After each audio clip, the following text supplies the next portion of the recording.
Christian Chesneau, grand reporter à France Inter, Georges Malbruno, grand reporter au Figaro, sont mes invités. Ils publient Les Chemins de Damas, unis tous les deux depuis que vous aviez été otage en Irak. Et maintenant, vous écrivez des livres avec des révélations sur la relation entre la France et la Syrie. On va d'abord en parler, évidemment.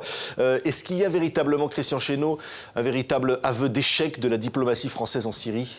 C'est vrai que ça ressemble quand même à un fiasco quand on regarde où on est arrivé, c'est-à-dire que c'est un régime qu'on connaissait par cœur, on a tracé les frontières, on a formé les élites, on a collaboré même sur le chimique dans les années 70-80, on avait Chirac voulait parrainer Bachar el-Assad, les Américains disaient qu'on avait le meilleur accès à ce régime et donc on était le pays le mieux à même à comprendre ce qui se passait à Damas et finalement on était un des pays qui a le moins bien compris ce qui se passait et on arrive ici un petit peu en fin de course, en fin de route, où on a beaucoup parlé, on a dit on allait aider l'opposition modérée finalement.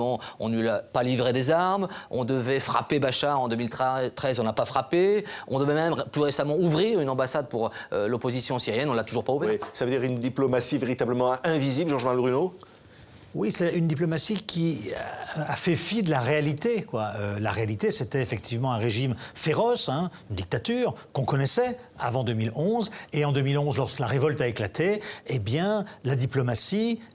Le ministre Alain Juppé des Affaires étrangères, le président de la République, Nicolas Sarkozy, n'ont pas entendu ce que leur ont dit les services de renseignement sur place à Damas, des GSE et des CRI, et également l'ambassadeur Éric Chevalier, qui lui disait dans ses télégrammes, attention, le régime, certes, fait face à des centaines de milliers de manifestants, mais il est encore solide, il ne va pas tomber. Et ça, c'est un discours qu'on ne voulait pas entendre à Paris, puisqu'on l'a d'ailleurs sèchement remis à sa place. Oui, et il y a, Christian Chesneau, un pari qui est fait par le ministre actuel des Affaires étrangères, Laurent Fabius, qui dit le régime de Bachar el-Assad va tomber, c'est une question de mois. Oui, c'est ça, même 2 semaines, et puis donc on va se prendre au jeu. On pense que Genève 1, finalement, la négociation ne sert à rien. Il y a quelques défections. On se souvient de Manaf-Tlas en juillet 2012. Il y a des combats à Alep, à Damas, et donc les gens se disent finalement il va tomber, donc voilà, il suffit de donner une petite pichenette, et on va se tromper complètement. On va faire une mauvaise lecture, alors que les Russes, eux, seront plus présents. Même les Américains vont être plus pragmatiques. Nous, on va continuer à dire il va tomber, et sauf qu'on ne voit pas la réalité. La réalité, c'est que Bachar a été très secoué, mais que le régime a tout bon. La réalité, c'est aussi qu'il y a cette menace des djihadistes aujourd'hui. Cette menace a-t-elle été prise en compte suffisamment par la France ?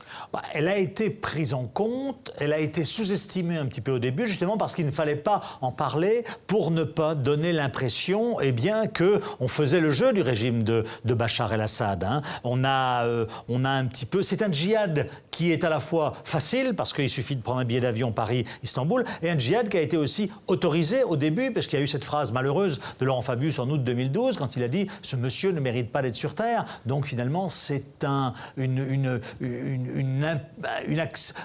manière implicite, on laisse les gens partir pour aller combattre Bachar el-Assad. Donc il y a eu effectivement cet emballement, mais ce qu'il faut dire aussi, c'est que pourquoi finalement il y a eu cet emballement ? Pourquoi il y a eu cette déni de réalité au printemps 2011 ? C'est parce qu'il y avait eu quelques semaines auparavant un traumatisme au Quai d'Orsay, qu'on n'avait pas vu venir la chute de Ben Ali en Tunisie, dans une moindre mesure celle de Hosni Moubarak en Égypte, et que par conséquent, il fallait à tout prix, cette fois-ci, être du bon côté de l'histoire, et donc être du côté des révolutionnaires qui allaient faire tomber Bachar el-Assad. L'erreur, c'est le jeu des dominos. On pensait que le domino Bachar el-Assad allait tomber comme Kadhafi, comme Ben Ali, comme Moubarak. Or, il n'y avait pas de logique, finalement. Le régime est différent, on l'explique aussi dans le livre. C'est un régime, sophistiqué dans la répression, qui s'appuie aussi sur des minorités, qui a des alliés, les Russes, les Iraniens. Donc tout ça, ça fait qu'on s'est planté, entre guillemets. Oui. Et en plus, on a parié sur une opposition qui était déconnectée de la réalité, qui était certes modérée, mais qui était très loin de et surtout, on n'a pas donné la parole aussi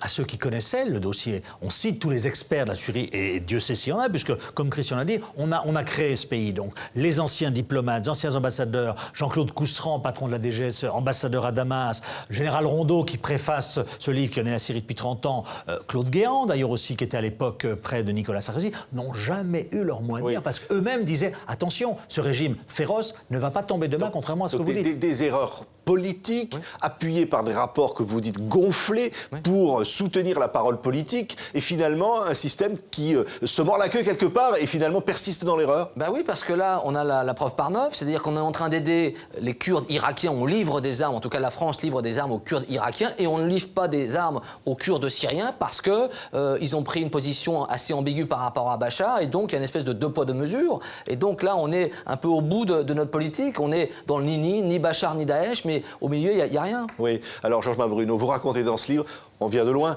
30 années, 40 années même de diplomatie extrêmement compliquée avec la Syrie, où finalement on a l'impression que la France n'arrête pas de faire de volte-face. Ben oui, parce que c'est un régime donc difficile, féroce, comme vous dites, qui nous a infligé des coups sévères. Un ambassadeur de France au Liban, Louis de Lamare, a été tué en 1980 par des agents pro-syriens.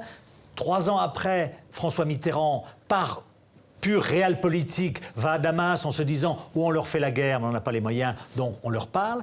Et ensuite, eh bien, vous avez Jacques Chirac qui, dans l'émotion aussi, ce sera la ligne conductrice de ces 30 années, eh bien, se dit « je vais jouer le rôle du parrain du jeune Bachar el-Assad quand il va accéder au pouvoir ». Ensuite, il y a la rupture avec l'assassinat de Rafik Hariri, très proche de Chirac. Jacques Chirac est mu par un instinct de vengeance et qui lui fait avoir une analyse complètement erronée sur la Syrie, puisqu'il dit en 2005 les troupes syriennes s'étant retirées du Liban, le régime va tomber demain. Or, il n'est pas tombé. Et ensuite, Nicolas Sarkozy, pareil, est dans l'émotion. Sarkozy, c'est une faute politique d'avoir reçu Bachar el-Assad à l'Élysée, c'est une faute politique. Il fait d'abord de l'anti-Chirac, c'est-à-dire Chirac détestait et voulait la chute de Bachar. Oui, petite parenthèse, ça n'empêchait pas de continuer de faire des affaires, vous le dites dans ce livre.